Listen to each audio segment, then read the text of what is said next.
You never really forget the first time you realize you're invisible to the people who are supposed to see you the most clearly. It was a Tuesday evening in early June.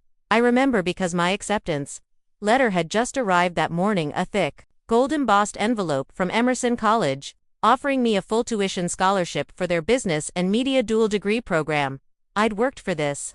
Every late-night shift at the diner, every essay typed in silence while my older brother, Darren, blasted music in the next room. It all led to this. But when I slid the envelope across the table during dinner, between the mashed potatoes and the overcooked pork chops, no one even reached for it. Dad glanced at the name on the return address and said, "Emerson, that's some liberal school in Boston." Then, without waiting for an answer, he scooped another spoonful of peas onto his plate.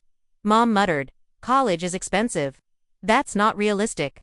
And Darren let out a loud laugh. "What? You think you're gonna run a company someday? Come on, Liv. You're good with your hands, not numbers." There it was. The summary of my life, delivered in a single sentence over a dull dinner. You're good with your hands, not numbers. They'd always said things like that. Compliments masked as limitations, encouragement disguised as a wall. I tried to keep my voice calm. It's a full scholarship. Dad didn't even look up. That doesn't pay for rent, food, transportation. Who's gonna cover all that? Huh, not us. You want to go to some overpriced school in the city, you figure it out yourself. The mashed potatoes might as well have been glue in my throat. I could take out loans, I whispered. Loans. Dad slammed his fork down. So you can spend the next 20 years, drowning in debt just to get some fancy piece of paper. You're not your brother? Darren's program makes sense. MBA. That's something solid. He always said that not your brother. Like it needed repeating. Darren had flunked out of undergrad once, then coasted through another school, on my parents' dime, only to get into a mid-tier MBA program last fall. The tuition covered by a family investment, as Dad liked to call it. I knew better. It was a bailout. Maybe you should work for a year or two, Mom said gently, as if she wasn't extinguishing my future with a smile. Get your bearings. Help at your dad's shop. It's good experience.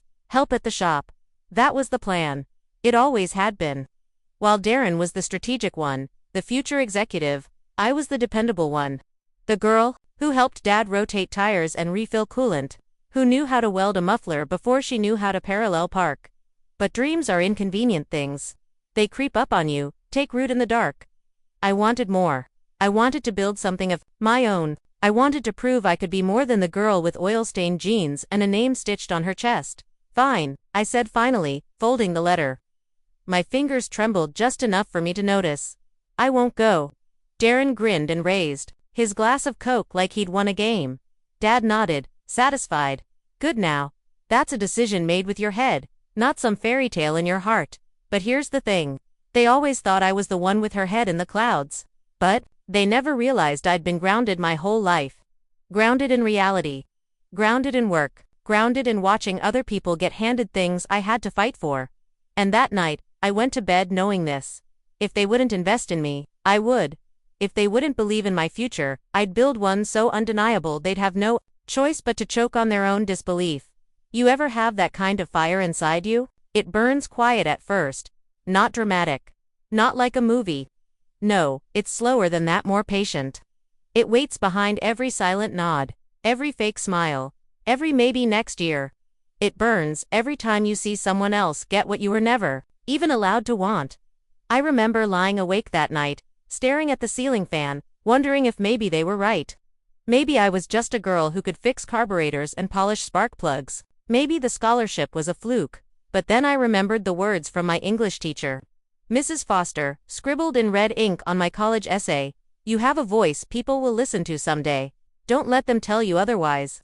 And I clung to that sentence like a rope in a flood. The next day, I went to the shop. I didn't speak much. Just put on the jumpsuit, tied my hair back, and worked the front desk like always. Customers came and went. The smell of gasoline clung to everything. And Dad. He beamed at me like I was finally useful. See, he said, told you, this is where you belong. I smiled. A small, tight thing. Because what he didn't know no one knew us that the night before, after everyone had gone to bed. I stayed up and registered for 3 free online courses. Intro to Business Development. Project Management Basics. Digital Recruitment 101. And while they thought they'd clipped my wings, I was learning how to build engines of another kind. Engines that didn't need their permission to roar. The first time someone I knew walked into the auto shop while I was behind the counter in a grease-stained jumpsuit, I wanted the earth to crack open and swallow me whole. Her name was Jasmine Patel. We sat next to each other in AP English. She was the kind of girl who always had highlighters coordinated by subject and dreams laminated like flashcards. UCLA, then law school, then maybe politics. The last time she saw me, I was giving a presentation on the psychology of branding. She'd complimented my slide deck. Said I spoke like someone already running a business. Now here she was, standing in front of me as the scent of burnt oil drifted off my sleeves, waiting for me to print her receipt for a tire rotation. Olivia, she blinked. Wow, I didn't know you worked here. I smiled, polite and brief. Family shop. Oh, cool. Her voice faltered just enough for me to hear the hesitation. She glanced at my name, Patch, stitched in red. Liv, the fluorescent. Lights buzzed overhead like a cruel laugh. It wasn't pity on her face. Not exactly. It was worse than that. It was surprise. The kind of surprise that says I thought you were going somewhere after she left. I scrubbed my hands so hard in the sink, my knuckles turned raw. I worked 6 days a week, sometimes 7, depending on Dad's mood or how many cars were backlogged. Oil changes, tire swaps, answering phones. I became the background hum of the place, like the rattle of the compressor or the clang of metal on concrete. Always there. Always expected at night. I'd go home, shower the grime away, and sit at the kitchen table with a refurbished laptop I bought from a pawn shop. I'd spend hours watching online lectures while Darren FaceTimed his MBA buddies from the living room, shouting about venture capital and growth hacking like he was already some Silicon Valley prince. One night, he passed by and saw my screen. "What's that?" he asked, pointing to my Coursera tab. "Just a course on startup funding," I said without looking up. He laughed. "You don't need that, you're not, built for that stuff." I wanted to ask, built for what? For thinking? For building something? For dreaming out loud without being laughed at, but I stayed quiet. That had become my role. The quiet one, the helper, the one who doesn't ask for much and always shows up on time. One evening, Dad walked into the kitchen while I was taking notes on an entrepreneurship lecture. He saw the screen, squinted, and said, "Still wasting time with those fake classes, huh?" I looked at him, really looked. He was tired. His hands were calloused, face-lined, shirt collar stained with sweat. He'd given his life to the shop. It was all he knew. And maybe, deep down, it scared him that I might want something different. That meant I'd leave him behind. "They're not fake," I said softly. "They're real. And so are my plans." He grunted. "Plans don't pay rent, wrenches do. Learn to love what's in front of you, Liv.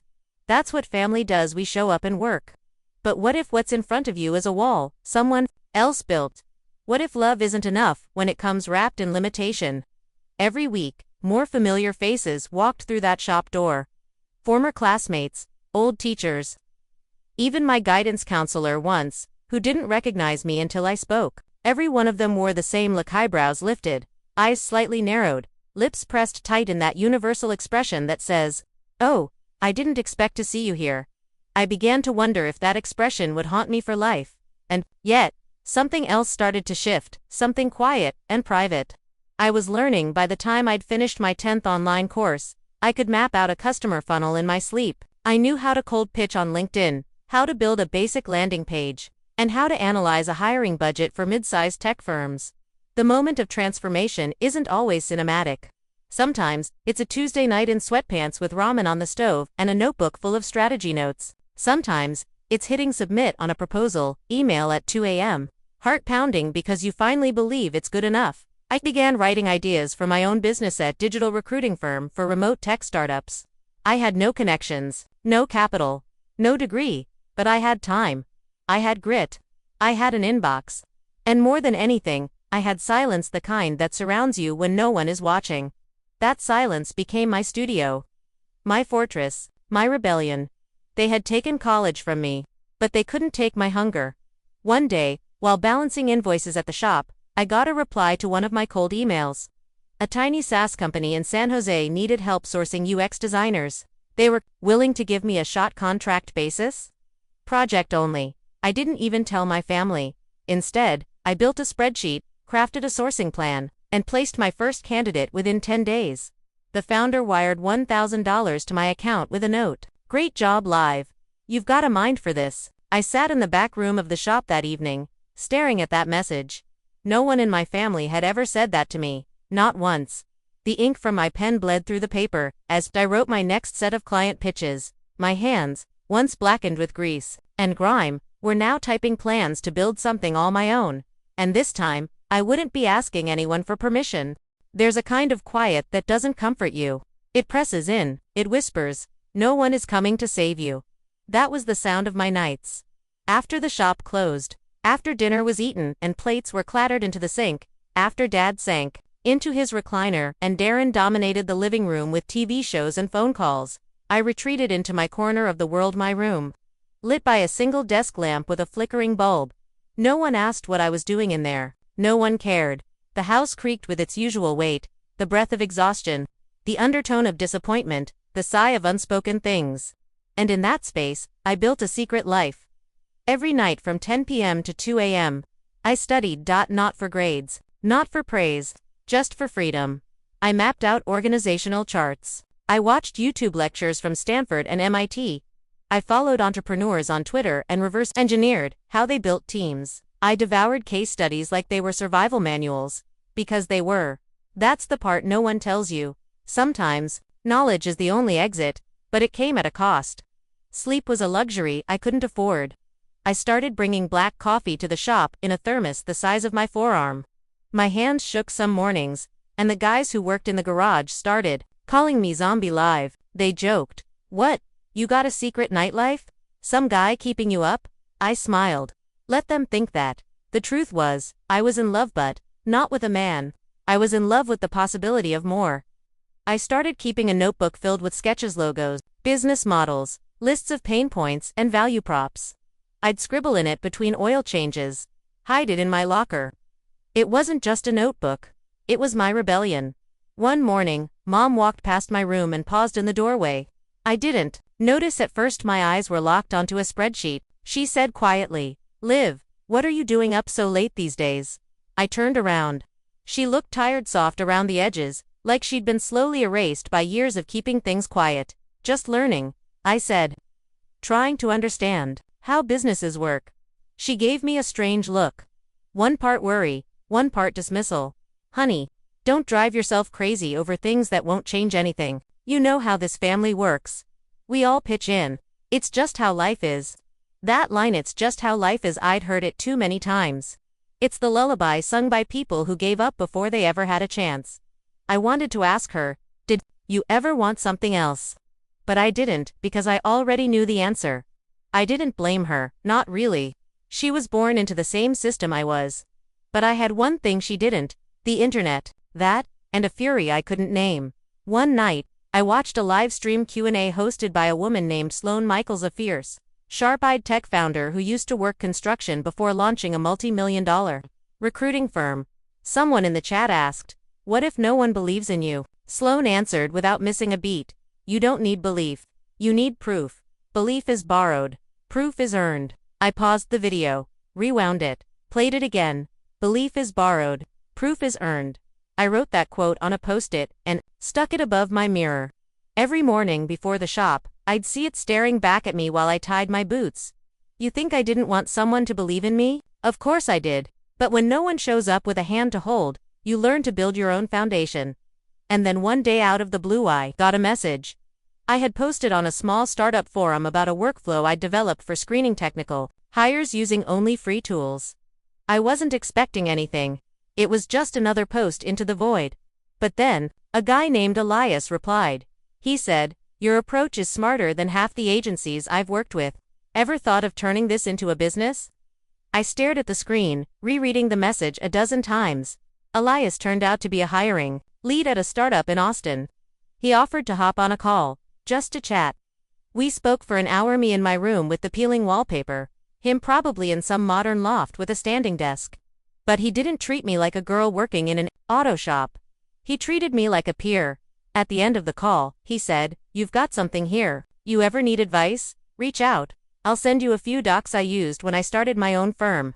I nearly cried after we hung up, not because of what he offered, but because it was the first time, the very first time someone didn't question if I was capable, they just assumed I was. That week, I stayed up even later. My notebook turned into a business plan. I used a free domain registrar to buy a website name, truenorthhire.com. I didn't even know what I was going to sell yet, but I knew the direction. That was enough. I printed out the business plan and folded it into my back pocket. I carried it around like armor. Like proof. The guys at the shop still teased me for zoning out. Earth to live, they'd call. But I wasn't on Earth anymore. I was already building the sky. And no one, not my father, not my brother, not even the tired voice in my own head could keep me grounded anymore. Because I'd found something they hadn't. Purpose, and it didn't come from anyone else. It came from the fire they left behind when they tried to burn me down. People say don't talk to strangers on the internet, but sometimes, the strangers you meet online see more of you than the family eating dinner 2 feet away. Elias wasn't a savior. He didn't sugarcoat things. He didn't offer me handouts, or give me shallow praise. What he did was rarer. He treated me like someone already worth talking to. After our first call, he emailed me a list of links, templates for cold outreach, a sample client proposal, a resource folder labeled Start Here. In the message, he wrote, "You're smart. That's obvious. Don't waste your time looking for permission. Just start." No one in my life had ever said anything like that to me. The next day, I sat in the back room of the auto shop, laptop balanced on my knees, typing between oil changes. The smell of gasoline clung to my hoodie. Dad was yelling something about a carburetor to the guys outside. I was building out service tiers and client avatars. If you'd seen me, you'd never know what I was doing was revolutionary. But for me, it was. I signed up for a free trial of a project management tool. I mapped out a 60-day action plan. I researched tech firms that were hiring but didn't have in-house recruiters, especially those expanding fast but quietly, the overlooked ones. Like me, that's when I started sending messages. I wrote each one like it was a letter to someone who could change my life, because that's what it was. Most never replied. Some ghosted me after an intro call, but then came the first yes. A startup out of Minneapolis, 5 developers and 1 overwhelmed founder. They needed to find 2 back-end engineers fast, but didn't want to pay a $20,000 retainer to some corporate firm. I offered to do it for $500 upfront and 5% per hire. He said yes. I took the money and immediately upgraded my laptop's RAM. That night, I cried over a keyboard because it felt like I'd just been handed a weapon, not a machine. You ever feel that way? Like something small in your hands suddenly becomes a sword. You don't forget that kind of moment. But here's where it gets strange. The more I worked, the better I got. The better I got, the more I disappeared, at least, to my family. They thought I was wasting time. Always on that damn laptop, Dad muttered one night. Darren, home for the summer. Joked to a friend on speakerphone. Yeah, my sister thinks she's building a business, probably just playing Sudoku.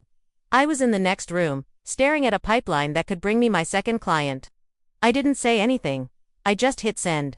And then out of nowhere Elias asked me something that froze me solid. You ever think about quitting the shop? I stared at the message. My hands trembled, because yes, of course, I had every single day, but saying it out loud, even to a stranger, felt like betrayal. To my dad, to my role, to the version of me that had learned how to survive in the dark, not rise into the light.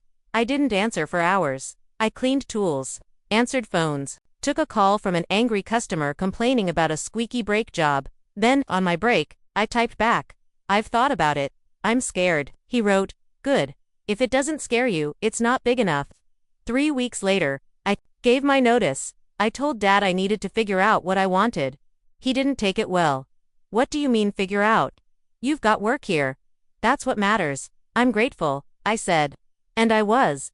In a way, but I want to try something else. He scoffed. You think some internet side hustle is better than real work?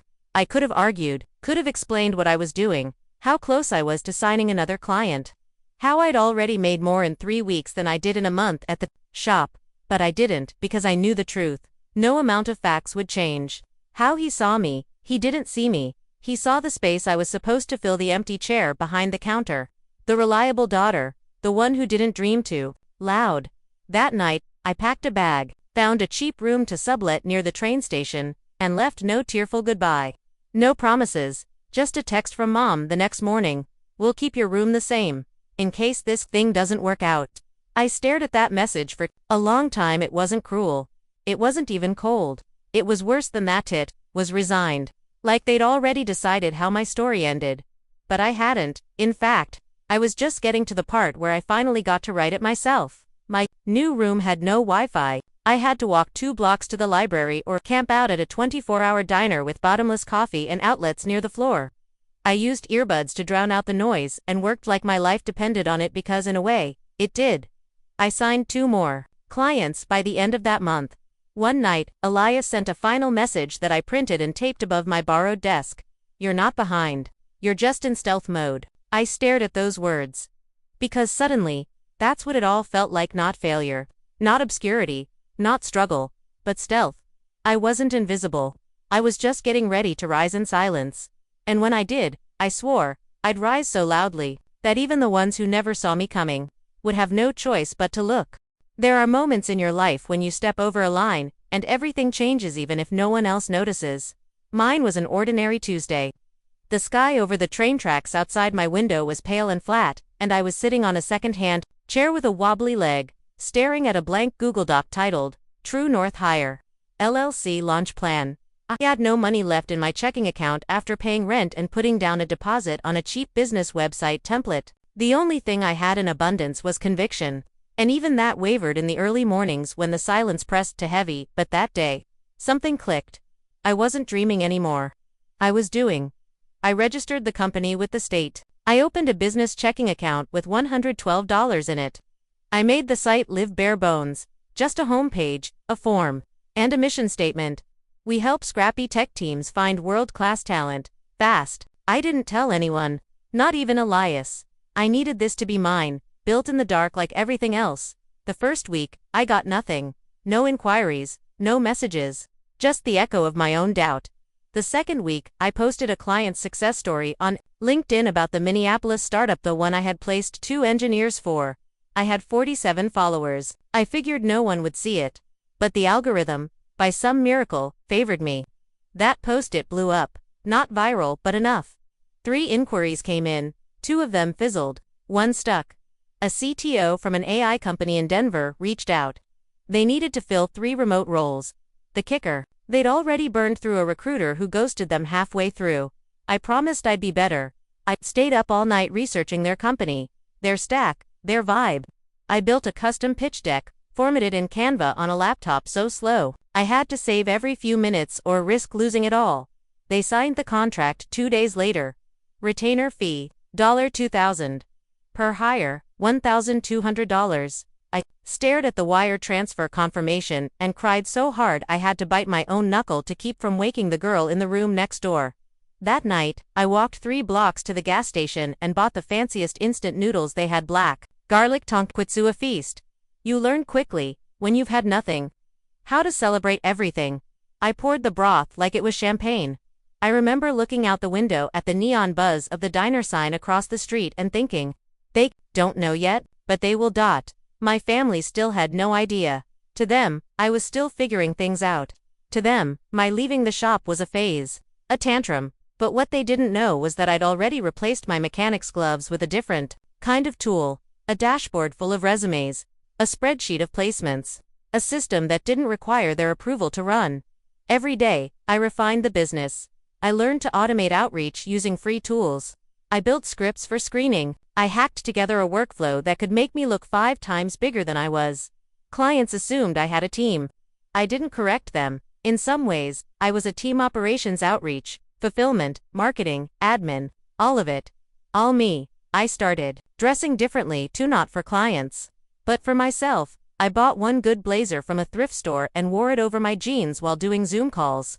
I stared at myself in the video box and whispered before every meeting, "You belong in the room, you built the room." And guess what? People started believing it. They didn't know that 2 feet away from my camera, the wall paint was peeling.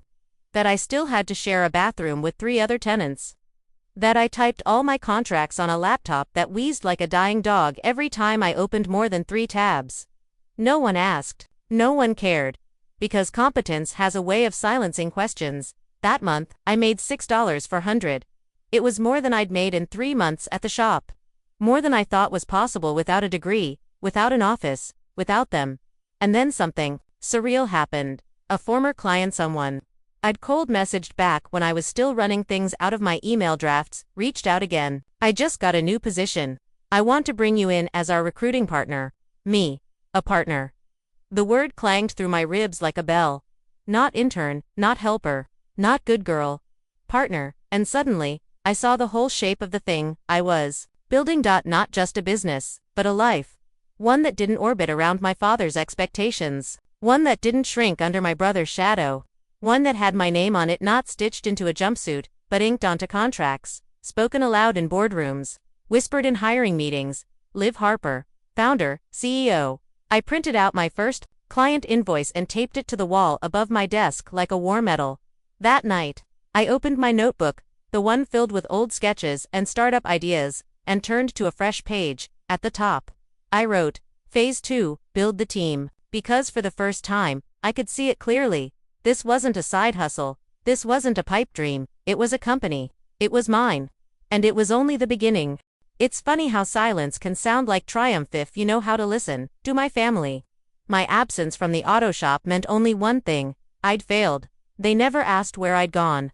Never asked how I was doing. Never once picked up the phone to say, "We're proud of you." They didn't need to. Their silence was the answer. And the story they told themselves in my absence. That I'd realized the real world is hard. That I'd run out of options. And worst of all, that I would eventually come crawling back. They thought I was unemployed, wandering, lost. And I let them think that because sometimes the best revenge isn't rage, it's results. But that didn't mean it didn't sting. One Sunday, I came home to drop off a few things for Mom, some supplements she liked that weren't sold nearby. I hadn't seen them in 2 months. The living room looked exactly the same: muted tones, worn down couch, that same crocheted blanket folded in the same exact way. Mom answered the door, surprised but neutral. Dad stayed in his recliner, remote in hand. Darren was visiting for the weekend, feet up, scrolling through his phone like he owned the place. "You look tired," Mom said, after a quick hug. "You sure you're eating enough?" I almost laughed. I'd been eating better than ever, meal prepping quinoa bowls, protein smoothies, actual vegetables. But to them, my tired eyes must have meant one thing: she's struggling. "I'm fine," I said simply. "Busy with work." Dad didn't even look up. "What work?" It wasn't a question, it was an accusation wrapped in indifference. "Freelance," I replied. Darren smirked. "Ah, so, unemployed with extra steps." I froze, and in that instant, I saw it all so clearly. The hierarchy, the roles we'd been cast in since birth. Darren, the future; me, the fallback; him, the legacy; me, the labor. Dad chuckled under his breath. "Well, when you're ready to come back to the shop, there's still a desk with your name on it." He thought it was mercy. He thought he was offering me home. But I already had one, and it was built on invoices, contracts, and systems I designed with my own hands. I didn't say any of that. I just smiled. "Thanks," I said, quiet but even. "I'll keep that in mind." They assumed I was keeping my head above water. What they didn't know was that I was building a boat. Back at my apartment, I pulled out a folder I'd hidden under my bed. Inside, signed contracts from 3 clients, a profit tracker showing $14,000 in net revenue for the last 2 months, a growing waitlist for my services. I'd even started outsourcing to freelancers, screeners, and researchers. I trained myself. True North was no longer just me. It was a system, a brand, a machine. But they didn't know because they never asked. What made it worse, what hurt in the quietest, most lingering way was that I was still helping them. Every month, I sent $200 to my mom's Venmo for groceries. I knew they were struggling since my dad's clients had started drying up. I didn't do it for credit. I did it because I still loved them, even if they couldn't see me. One night, I overheard a call between Mom and a cousin. She was in the kitchen while I washed dishes from dinner. "No, she's not working right now," Mom said. "She's figuring things out. Might come back to help around here soon. She's not working." I stood there, hands in the soap, heart sinking. That wasn't just an oversight, that was erasure. And yet I didn't correct her, because I knew something she didn't. Success grows loud in its own time. Still, something shifted in me after that. A final wire snapping. I stopped sending money. Not out of cruelty, but clarity. I needed them to feel my absence, not just my physical one. My value. I channeled everything into the company. I redesigned the brand. Hired a logo designer off Fiverr. Launched a revamped website with case studies and testimonials. I started tracking client lifetime value and retention rates. I learned how to read hiring market trends like weather patterns. By the end of that quarter, I had 5 consistent clients. I paid off all my debt, started saving for an office space, and for the first time, I gave myself a weekend off. I spent it in a cabin, upstate. Just me and a stack of business books and a notebook full of ideas. There, away from the noise, I wrote myself a letter. Dear Liv, they may never say sorry. They may never admit they were wrong. That's okay. You didn't build this for them. You built this because you had to. And look at you now standing on a foundation no one else believed in, except you. Keep building. When I came back, a new inquiry was waiting in my inbox. A growing logistics company. High volume, high urgency, and in the candidate pool, a familiar name. Joseph Harper. My father. He'd applied to a role posted by one of my clients in operations. Role he was qualified for. I stared at the name for a long time. At first I laughed. Then, I felt sick. Then, calm, because there it was. The full circle moment. He didn't know it yet, but the next step in his career might just depend on the daughter he thought was still figuring things out. I sat there staring at the name on the application form. Joseph Harper. The resume was painfully familiar. The phrasing, the tone, the way he tried to puff up his experience in strategic operations when I knew that meant yelling at underpaid techs while refusing to upgrade outdated equipment. He'd always been proud of doing things the old way, but apparently the old way wasn't paying the bills anymore. He was applying to one of my clients, Atlas Integrated, a rapidly scaling logistics firm with global expansion in the pipeline. They had just signed a 12-month retainer with my company, True North Hiring, to build their middle management team across operations and supply chain. And now, the man who once told me I wasn't built for business had unknowingly placed his future into my hands. I reread the email from the client. Hi Liv. Attached is a batch of recent applicants for the Cleveland Ops lead role. Please screen and shortlist 3 to 4 for final interviews. We trust your judgment. We trust your judgment. That sentence stayed with me because judgment was exactly what I'd lived under in my own home for years. Judgment for wanting more. Judgment for leaving the shop. Judgment for building something no one else believed in. But now, I was the one being trusted. Not just to evaluate resumes, but to determine who moved forward, who got a chance, who didn't. Could have tossed his name in the discard pile? And honestly, part of me wanted to. You probably would have too. Because how do you forgive a man who only saw your ambition as rebellion, who clipped your wings, then called you lazy for not flying? But something deeper stopped me. It wasn't compassion. It wasn't vengeance. It was something colder. Clarity. This wasn't personal. This was business, so I printed his resume, laid it beside the others, and did what I always did. I read it with a strategist's eye. He had strong tenure, 20+ years in auto logistics, mostly regional, but little experience managing remote teams, no familiarity with data dashboards, and no sign he'd ever worked in a digitized workflow. Atlas was moving fast. Cloud-based ops, predictive analytics, international coordination. The role required adaptability and tech fluency. My dad, he still printed emails. He wasn't a strong fit, but he wasn't unqualified, and that's what made it hard. I included him in the shortlist not out of mercy, but because he barely made the cut. I made a few notes. Old school, strong experience base, may struggle with agile methodology. I didn't tell the client who he was. Why would I? It wasn't their job to know my past, it was mine to know myself. A week later, he was invited to a virtual interview. Atlas used my platform to schedule and conduct their first rounds, with feedback routed back through me. That morning, I watched the recording of his session.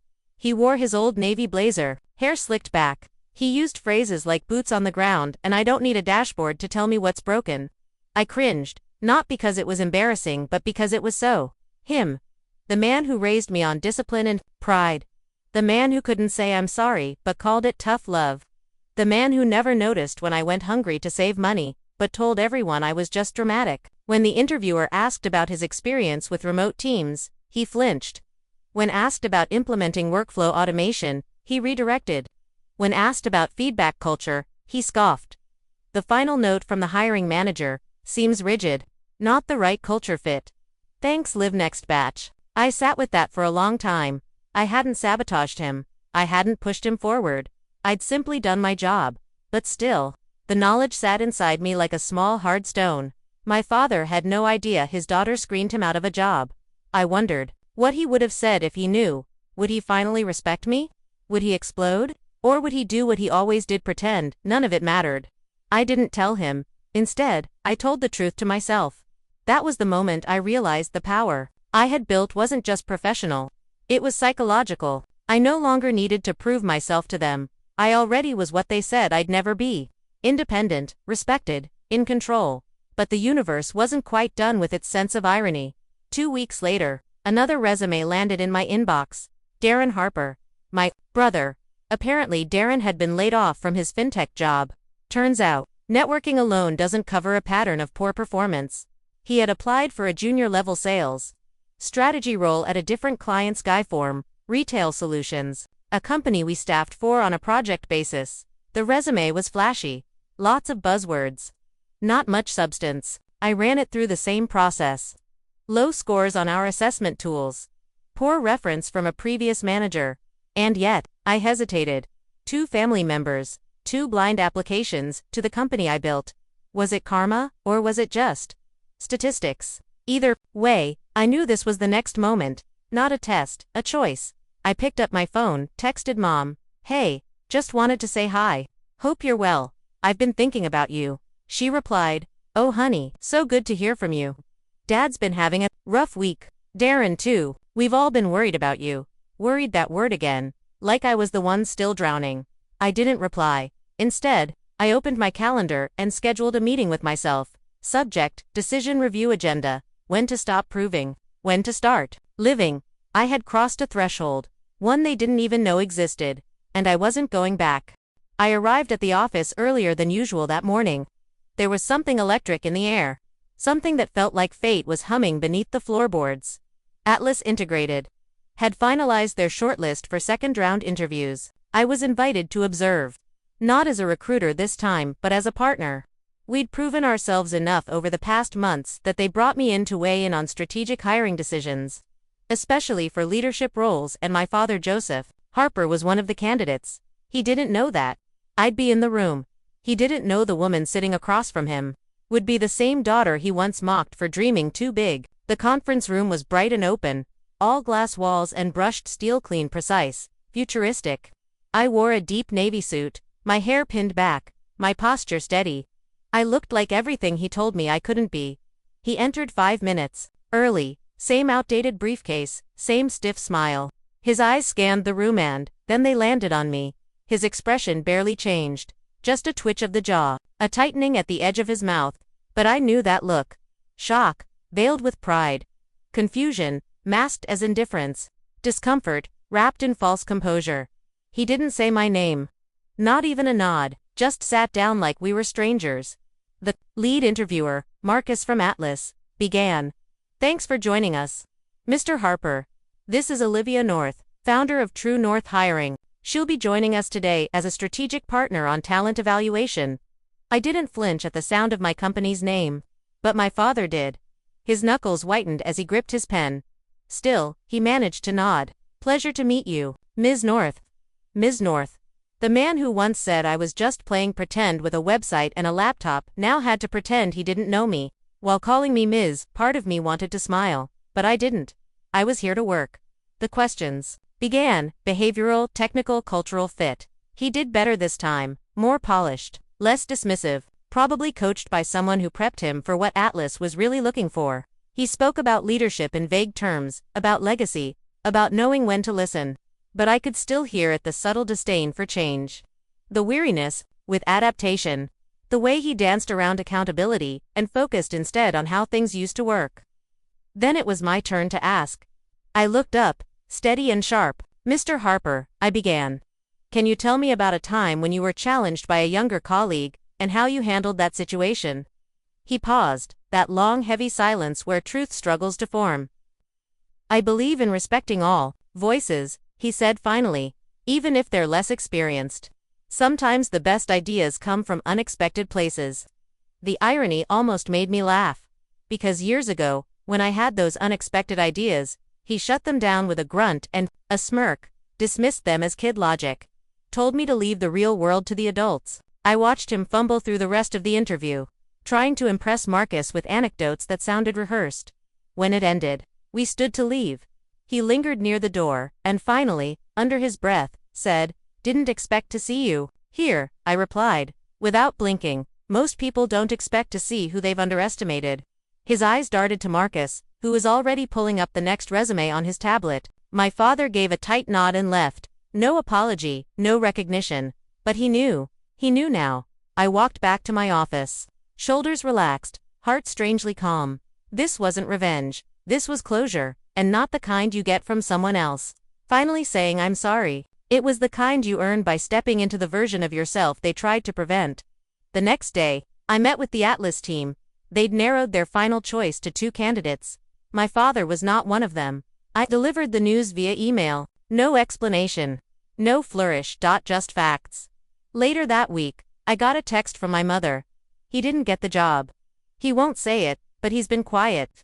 We all know it was you. You could have helped him. Liv. He's your father. And for the first time in my life, I didn't feel guilty because for years, they had asked me to sacrifice myself in the name of family. Twofold, to dim, to shrink. To let the boys go to school. To let dad make decisions. To let my dreams come second. But I didn't, and now, I was the one who got to decide where the power went, and I'd chosen not to give it to the man who never gave it to me.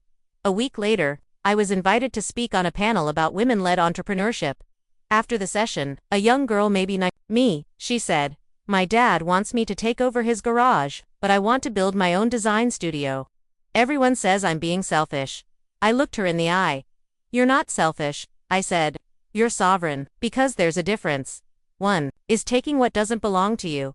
The other is finally owning what always did. Thanksgiving came sooner than expected that year. For the first time in a long time, I hesitated about going. But not because I dreaded the usual dismissive comments or forced small talk. This time, I was the one who held the power. And oddly enough, I didn't know how to carry it in a room full of people who had only ever known me as the disappointment. Still, I showed up not for them, but for me, because I'd spent too many years avoiding that table, voiding the shame I thought I'd earned. I parked my car outside the old house. The siding was still peeling near the garage, the porch light flickering like it always had. I could already hear the hum of conversation through the front window. When I stepped inside, it felt like walking into a preserved version of my childhood. Same worn-out beige walls, same scent of cinnamon and dry turkey. My mother greeted me with her usual brisk hug. No warmth, just obligation. But this time, I didn't shrink under her coolness. I just smiled and walked in like I belonged, because I did bought my brothers were there. Of course, James and Ericich with their wives and kids, each still basking in the subtle privilege of being the ones who stayed on the right path. James made a show of asking about my little business, using the exact tone someone might use to ask about a lemonade stand. Still doing the recruiting thing? I didn't correct him, I didn't need to. But his wife Hannah leaned in with real interest. I saw your name on a panel last week, The Rise of Founders Under 35. That's amazing, Olivia. And there it was. A crack in the wall, an outsider acknowledging what they refused to see. Eric glanced over, surprised. Wait, you were on that, not just attending. I turned to him slowly. I was the closing speaker. His jaw tightened, but he said nothing. They didn't know what to do with this version of me, confident, composed, and uninterested in their approval. Dinner was awkward. Not because I felt out of place, but because they did. Every question toward me was careful, vaguely patronizing, like trying to pet a stray cat that suddenly walked in wearing a crown. Then, halfway through dessert, my father spoke. He cleared his throat and looked straight at me. I interviewed with Atlas a few weeks ago. Silence. My fork paused in midair, and I said, evenly. They said I wasn't the right fit. Said they were looking for a more progressive leadership style. He said that last part like it tasted bitter. I didn't flinch, he kept talking. Word is, your company works closely with them. You were involved in hiring. The question sat in the room like smoke. I met his eyes. Yes, a beat passed. Did you know I was interviewing? I did. Another pause. James's wife put her fork down. Eyes wide, my mother coughed, and then, he asked the question none of them dared to say aloud. Did you influence the decision? I looked around the table. At the faces that had once watched me work double shifts and clean dishes while my brothers got allowances. At the mother who said I was too sensitive. At the brothers who laughed when I cried over my college rejection. And I said, clearly, calmly, I didn't sabotage anything. I was honest, that was all. Just truth. But truth has weight. And suddenly the whole table sagged under it. He didn't say anything else. Just looked at his plate. The man who once told me, no one's ever going to hire someone who dropped out of college, now had to live with the fact that his job depended on someone who did. Funny how life twists like that. After dinner, I stepped out to the back porch. The cold bit at my skin. But I welcomed it. And then James joined me. He lit a cigarette, something he wasn't supposed to do around Mom, and said, didn't know you were doing that well. I shrugged. I don't exactly send updates. Guess. I always thought you were just trying to prove a point. I turned to him. Eyebrows raised. And what point did you think I was trying to prove? He hesitated. That you could make it without help. I nodded slowly. I wasn't trying to prove anything. I was surviving. He was quiet after that, but he didn't go back inside. Maybe for the first time, he was willing to sit in the discomfort of what they'd done and what I'd done in spite of it. Before I left that night, my mother stopped me in the hallway. She didn't say sorry. Of course not. She just said, your father's been quiet lately. I think it shook him. I replied, it should. And then I left. Not out of spite. Not out of vengeance, but with the certainty that I no longer needed them to acknowledge my worth for it to be real. You see, for years, I was told my place was somewhere below the table, handing plates, clearing dishes, keeping my voice small. But now, I was building the table, designing it, hiring the carpenters, choosing who gets a seat. And sometimes, when the people who once looked down on you come knocking, the most powerful thing you can do is simply open the door and remind them who owns the house now. I didn't expect the email. It came one rainy Thursday morning as I was reviewing executive profiles for a major client in Chicago. My assistant flagged it with a quick message, thought you might want to see this one personally. It was a resume sent to my company. From my father again, same name, same credentials, though a few embellished phrases tried to stretch his outdated experience into something more relevant. This time, he wasn't applying for a job directly with Atlas or any of our partners. No, this time, he was applying to my firm as a candidate, hoping to be placed by the very company I built from scratch. It was both surreal and sad, but it was also an opportunity. Not for revenge. I wasn't interested in humiliating him. No, this was something else. A MoMA where the roles had reversed so completely that the power dynamic couldn't be ignored anymore, not by him. Not by my mother, not even by my brothers. And I intended to handle it with clarity and integrity. I walked into our weekly leadership meeting, resume in hand. My Jasmine raised an eyebrow as I slid it across the table. That's your Jess, I said simply. Silence settled over the room for a beat. Do you want us to pass? She asked delicately. I shook my head. No, I want us to evaluate him like we would anyone else. But we're not anyone else, she said, gently. This isn't just business for you. I looked around at the faces of the people who had helped build this dream with me. People who respected me not because of my background or bloodline, but because I showed up every day and proved I belonged here. I want transparency, I said. We'll treat him like any other candidate. No better. No worse. Jasmine gave a slow nod. Got it. We'll start the assessment. But part of me already knew the outcome. My father hadn't grown, not professionally, not personally. He was applying out of desperation, not adaptability. The market had shifted while he stood still, and now, the very thing he mocked me for, resilience, self-education. Digital fluency was what set us apart. A week later, I received the internal feedback. Rigid leadership style, resistant to feedback, lacks current industry knowledge, would not recommend for executive placement unless retrained significantly. They didn't know he was my father, they were just doing their jobs. I stared at the report for a long time before making a decision. I scheduled a call with him. When he picked up, his voice was stiffer than I remembered. Hello. Hi Dad, it's Olivia. A pause. Oh, hi, I didn't waste time. I saw your application. He cleared his throat. I figured it might come across your desk eventually. I read the evaluations, I said. They were honest. More silence. I continued. You're struggling to keep up. Your style doesn't translate to the current workforce. And to be blunt, you haven't evolved. That last sentence landed hard. I could feel it in the way he exhaled slowly. I didn't expect you to call me. I leaned back in my chair. Why did you apply to my company? Another pause. I don't know, he said eventually. Maybe. I thought you'd give me a shot. Or maybe I wanted to. See how far you'd come. You already know how far I've come. He didn't respond, so I kept going. You told me I wasn't cut out for this world. That dropping out was the worst decision I'd ever make. That no one would take me seriously. I let those words hang in the air. I believed you. For too long. There was a shift on the other end of the line. A subtle crack. Then he said, I didn't know any better. I was raised to think success only came one way. And I was raised to believe I didn't have what it took, I said, voice steady. But I do. I always did.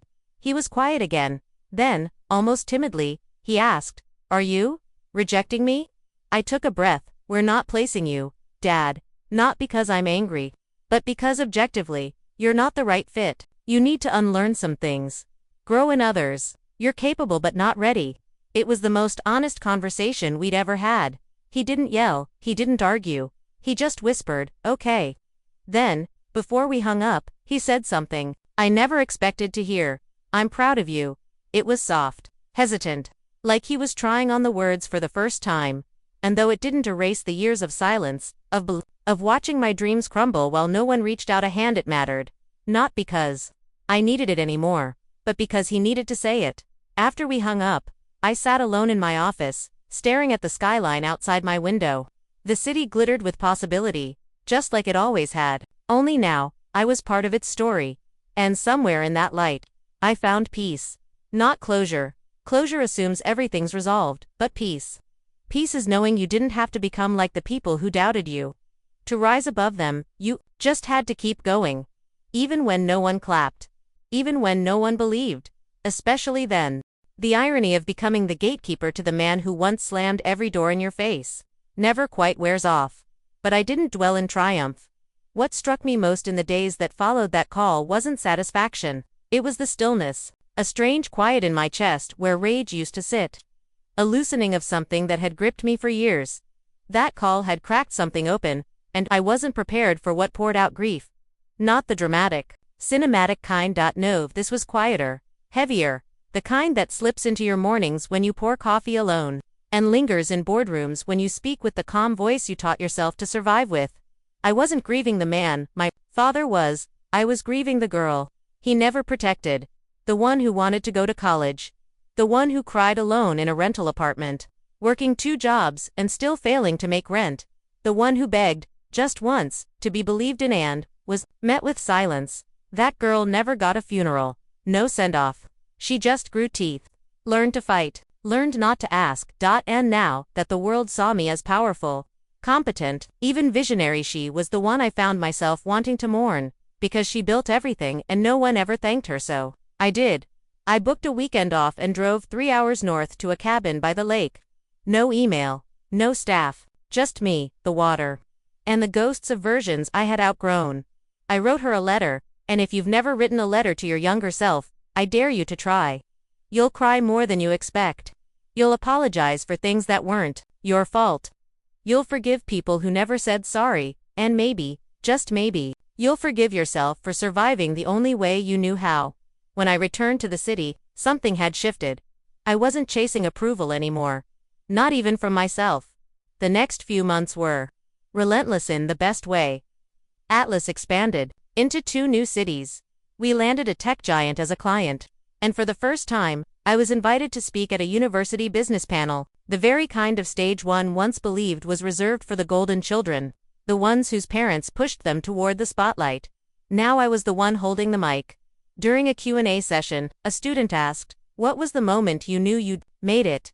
And without hesitation, I said, "When I realized I didn't need to prove it anymore." The room went quiet, and I saw a girl in the 3rd row hoodie, tired eyes, fingers gripping a journal to tightly wipe a tear from her cheek.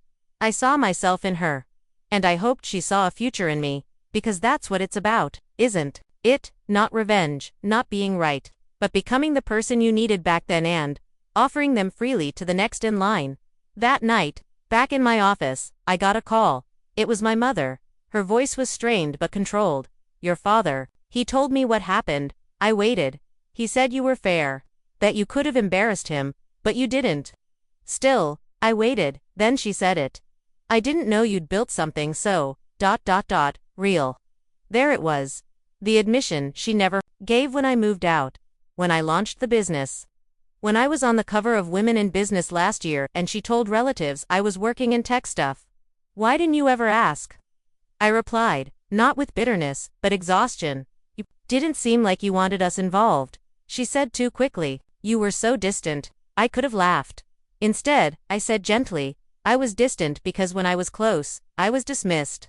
She didn't argue. She knew. And that silence, that soft acknowledgement, it was louder than 1,000 apologies. Are you coming home for Christmas? She asked eventually. I considered it. For years, I'd skipped holidays. Always had a reason: meetings, client trips, flu season. But the truth, I couldn't bear to sit at a table where I was once made to feel small. Now, I didn't need their validation. And strangely, that made space for something else. Maybe, I said. Your brothers would be glad, she added quickly. Would they? I wasn't sure. David had sent a terse email a few months back, asking if I was still mad and whether I ever thought of contributing back to the family. As if my entire existence was an overdue debt. Eric hadn't spoken to me at all. But that was okay. I wasn't returning for them. I was going back for me. To sit in the same chair I once cried in. With a backbone I built brick by brick. To walk through the same door they once slammed shut behind me this time. On my own terms, I hung up. Stared out the window again. The city was glowing alive with noise and movement and dreams no one could kill. And somewhere in that glittering sprawl, the girl who once gave up was resting. Finally, because the woman she became had taken over now. And she wasn't just surviving anymore, she was choosing every day. It had been 7 years since I last walked through my parents' front door. Funny how a place can look so unchanged and yet feel like a foreign country. The same porch swing. The chipped mailbox. Even the squeaky hinge that always needed oil, but never got it. But I was different. I parked my car 2 blocks away. Not out of fear, just preparation. A quiet moment to breathe before the curtain lifted on a past I'd locked behind steel doors. In my trunk was a gift basket. Wines, imported chocolates, expensive but impersonal. The kind of gift that said, I came out of respect, not love. I knocked. My mother opened the door. Her face, I'd rehearsed this moment too many times to count. Would she cry? Would she glare? Would she pretend nothing ever happened? But she just stared. Her eyes scanned my coat, my hair, my heels. Like she was searching for the girl she once knew and couldn't find her. You look well, she said. I am, I replied. I stepped inside, the floorboards creaking like they remembered me. The hallway was dimmer than I remembered. The photos on the wall hadn't changed. Graduation pictures of David. Wedding photos of Eric. Nothing of me. I walked past them like a museum of someone else's life. In the kitchen, I saw the table, that godforsaken table, the one where my father once announced that I'd be dropping out, the one where I sat crying while my brothers shoveled mashed potatoes like nothing was happening. Now it had a new tablecloth. Festive, red and gold. Like paint over rust. David and Eric were already there. They stood when they saw me, distant, uncertain. David smiled too wide. Look who finally made time for the family. Still playing the clown. Eric gave a nod.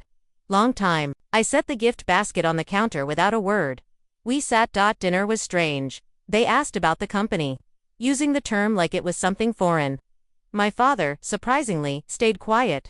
He cut his ham with robotic precision, eyes rarely leaving his plate. It was my mother who asked the question I'd waited years to hear. What exactly do you do now? I took a breath. I own and run Atlas Staffing. We contract talent to corporations across 6 states. I oversee more than 300 employees, and we're launching an app to scale operations internationally. Silence. David let out a low whistle. Damn. My father muttered, staffing, huh? As if that somehow diminished it. But I wasn't rattled. I Also, do advisory work for 2 nonprofits focused on education equity, I added, my gaze steady. My mother cleared her throat. You always did have a stubborn streak. I smiled tightly. It kept me alive. And just like that, the gloves were off. It wasn't dramatic, no yelling, no plates thrown, just a slow unraveling of their comfort. Every word I spoke was a mirror, and none of them liked what they saw, reflected back. At one point, David asked, "So you're rich now?" I raised an eyebrow. Define rich. He laughed. Come on, Lex. You know what I mean. I sipped my wine. Let's just say, I don't need help anymore. And I'm not here asking for anything. That made something shift in my father. He looked up for the first time in minutes. We never wanted you to struggle, he said. I tilted my head. But you let me. He had no answer. And that was the truest thing that could have happened. After dessert, I stepped outside for air. The cold bit through my sleeves, but it grounded me. Snow had started to fall, soft, lazy flakes that made everything look peaceful, even when it wasn't T. Eric followed me out. He stood beside me, silent for a while. Then, I've watched your TED Talk twice. I blinked. Didn't think I'd get choked up, but you said some real stuff. I didn't reply. I wasn't ready to believe he meant it. I was a coward, he said, quieter now. Back then, when Dad told you to quit college, I didn't say a damn thing. I should have. Still, I waited. You were right to walk away, and there it was. Not redemption, but recognition. Sometimes that's enough. I turned to him. Thanks, he nodded. If you ever need a CFO, I know numbers. I smiled faintly. I'll keep that in mind. Inside, my mother was packing leftovers into Tupperware, a peace offering in plastic. My father sat in his recliner, eyes closed. I didn't wake him to say goodbye. Not out of spite, but because I didn't owe him the weight of another goodbye. Not anymore. When I got back to my car, I looked in the rearview mirror, not for makeup, for proof. Proof that I had gone back, stood in the middle of the ruins, and left with my soul intact. I wasn't that girl anymore, but I loved her enough now to carry her forward with pride. This was no longer a story of vengeance. This was survival, evolution, glory, and it wasn't over yet. I was reviewing quarterly figures when my assistant, Margot, buzzed in. There's a walk-in asking for you by name, she said, a bit puzzled. Says it's urgent. I sighed. A client? Not exactly. He's an older man. Says he's looking for work? Tell him to apply through the portal, I said, distracted. She hesitated.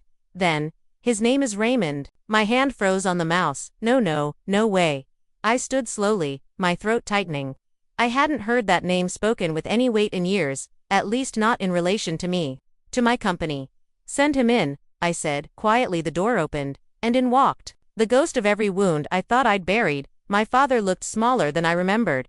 Not just older, like life had finally whittled away at that thick shell of authority and pride. His coat was worn at the collar. His eyes darted nervously around the room, unsure of where to look. Lex, he said. I go by Alexandra here. I replied, standing straighter. He nodded slowly. Right? I gestured to the seat across from my desk. He sat. I waited. I saw the job board, he said. A friend mentioned you're expanding. Said you had postings in facilities, warehouse supervision, ... I raised an eyebrow. You're here for a job. His shoulders lifted slightly in what I guessed was supposed to be a shrug. I got laid off 6 months ago. Pension's frozen. I thought it'd be temporary, but it's not. I blinked, trying to register what I was hearing. Raymond Quinn, who once told me that women don't need college. They need husbands. Who once said, there's dignity in labor, not in chasing dreams. Now sitting in my office, asking for a job, it was almost laughable. If it didn't hurt so much. You know I'm the founder, I said flatly. I know. You know I'm the reason this building is here. These jobs exist. He nodded, unable to meet my eyes. I do. I leaned back, let the silence stretch between us like a taut string. He cleared his throat. I'm not here to ask for favors. Just a chance. A chance. The irony cut deep. You gave up on me for less than this, I said. You stripped my future because it didn't fit your plan. Now you want me to hand you one. He flinched. I know I was hard on you, he said softly. Too hard. And I didn't understand what you were trying to do. That's on me. I crossed my arms. That's a start. He looked up then, and for the first time, I didn't see the man who'd dominated every childhood dinner table. I saw a man brought low by time, regret, and the quiet consequences of his own choices. "I'm not asking for pity," he said. "Just work." I wanted to say no. God, I wanted to say no. To turn him away like he did to me. To finally tip the scales and watch them fall. But something in me shifted. I thought about the kids I'd mentored through our education fund. The single moms I'd hired and promoted. The ex-cons who now wore badges that said team lead. What would I be if I believed in second chances for strangers but not for my own blood? Even if that blood never deserved it. I picked up the phone. "Margot, can you have HR schedule a skills assessment for Raymond Quinn? Facilities level." A pause then. "Yes, ma'am." I looked at him. "If you pass the assessment, you'll be offered a 3-month contract. No exceptions, no privileges. You'll report to a supervisor. You'll be evaluated like everyone else." He nodded. "That's fair." I leaned forward. "But if you expect me to forget how you treated me, to play happy family, you'll be disappointed." "I don't expect that." "Good." He stood, slower than before. His hand hesitated at the edge of the desk, then fell. "I'm proud of you," he said quietly. "I didn't do it for you." I replied. He nodded once, then left. And as the door shut behind him, I let out a breath I didn't know I was holding. I wasn't sure what that moment had changed, if anything, but it wasn't about him anymore. It was about me, about who I'd become. Not in spite of what they did, but because I had the strength to choose differently. And now I was the one holding the door. 2 weeks after my father's visit, I walked into one of our new client onboarding meetings. Running 5 minutes late thanks to a surprise fire drill in Building C. The team was already seated. Our legal counsel, client rep onboarding specialist, and a woman with hair the same chestnut shade as mine used to be before I started coloring it, jet black. She was tapping nervously on her folder. Speaking with a blend of forced confidence and eagerness, it took me a full second to realize who it was. Lena, my sister. I paused in the doorway, the memories slamming into me so hard my chest tightened, her voice telling me that not everyone can be smart. Her hands clasped in prayer while I cried over my revoked college dreams. Her wedding where I was asked to help serve the food, because there weren't enough seats at the table. She didn't recognize me, of course she didn't. Last time we saw each other, I was a worn-out 19-year-old working doubles at a diner. Now I wore structured designer blazers, command meeting rooms, and went by Alexandra Quinn, CEO. I stepped into the room without acknowledging her. The onboarding lead began. "Everyone, thank you for being here. As you know, today's session is to welcome the new subcontracting partner for Westfield Logistics. Our client rep today is Ms. Lena Brooks, from their regional office." Lena stood, offered a bright smile. "Pleasure to be here." I finally spoke, letting my voice carry across the polished table. "I'm Alexandra Quinn, founder and CEO of Quintech." Her smile faltered. I saw it then, the subtle narrowing of the eyes, the twitch at the corner of her mouth. Her hands trembled slightly as she flipped open her file, and I knew. She knew, but she wasn't going to say it. Too much pride, too many years of silence. I took my seat coolly. "We've reviewed your logistics model," I said. "It's impressive, but your proposal underestimates our distribution capacity. We'll need adjustments before signing off." She nodded stiffly. "All business. Of course. I'll have the projections revised by Friday." The meeting moved on. Details, contracts, rollout timelines, and through it all, I didn't break. Not even when I caught her stealing glances at me. Confusion and guilt pooling beneath her mascara. When the session ended, she lingered. "Alexandra," she said softly, as the rest of the team filed out. I packed my notes. "Didn't realize it was you until halfway through," she added, a forced laugh. I figured. She shifted her weight from one heel to the other. "You look different." "I am." Another pause. "You've done well." I met her gaze, my face unreadable. "I know." That stung her more than any insult I could have thrown. Her mouth opened, then closed again. "Finally, I didn't know about Dad. He didn't tell anyone he came here." "That sounds like him." She tried again. "We all thought you were working retail, that you left town after the warehouse closed. That I vanished." I cut in, my voice sharp but not raised. "That your life went on, blissfully unbothered by mine." She blinked, speechless. "I didn't vanish. I survived. I built. I bled. I woke up every day with the sound of slammed doors echoing in my head, and I kept going anyway." "I didn't mean you meant exactly what you said back then." I interrupted. That I wasn't the one with promise. That I wasn't worth wasting tuition money on. That I needed to grow up and settle. Her expression cracked. I stood, gathering my things. You know what's funny, Lena, you always said you'd marry into comfort. That success wasn't meant for people like me. I leaned in, just enough for her to feel the gravity of my words. But I didn't marry it, I built it. Alone. She didn't respond. Just stood there, hands clenched, eyes damp. Why didn't you ever reach out? She asked quietly. I met her stare, steady as steel. Because you weren't looking for me. You were looking past me. And with that, I left the room, my heels echoed down the corridor. Each step a reminder. I wasn't the girl they left behind anymore. I was the woman they now had to answer to. It's strange how people start paying attention only when the headlines become unavoidable. After the Westfield partnership went public, my inbox flooded. Investors, journalists, LinkedIn messages from high school acquaintances I hadn't spoken to in over a decade, suddenly eager to reconnect or pick my brain. And then there was the email from my mother. Subject: proud of you, just that. No body, no apology, no warmth.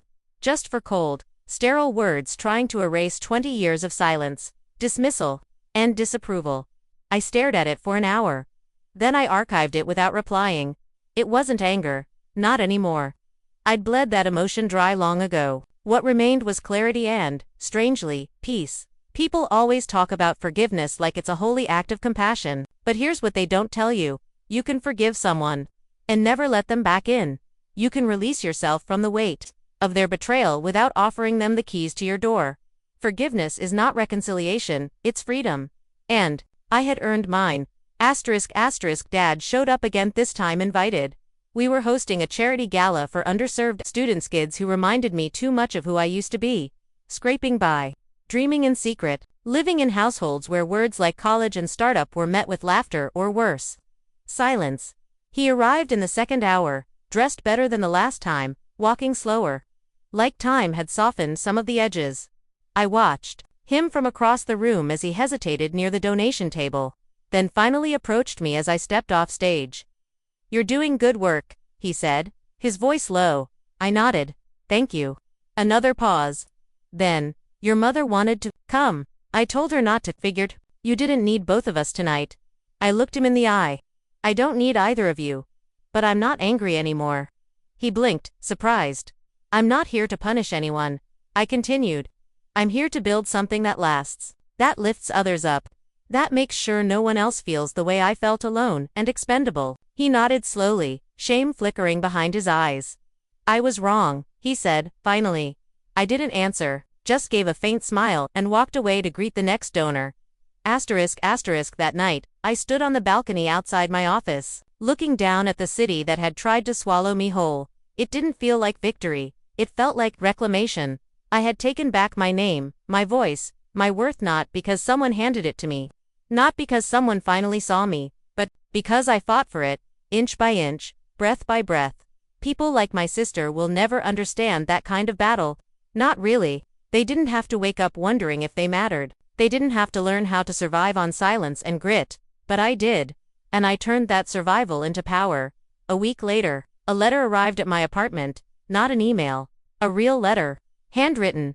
It was from my niece Liana's daughter, 17, about to graduate high school. She wrote about watching my TED Talk with her class. About how she didn't know what I had gone through. About how proud she was to share my last name. She ended it with, "You make me believe I can do it too." And that, more than anything, made every tear, every insult, every betrayal worth it. So if you're watching this, and you've been told you're the disappointment, the failure, the black sheep, let me tell you something they'll never admit. Your value isn't in their approval, it's in your resilience. In the nights you keep going when no one's clapping. In the mornings you rise, when no one notices, in the choices you make that build something they never believed you could. Don't wait for their applause. Build your own stage. Stand on it, and when they finally show up, years too late, confused by your strength, smile, not out of spite, but because you don't need them anymore. You never did.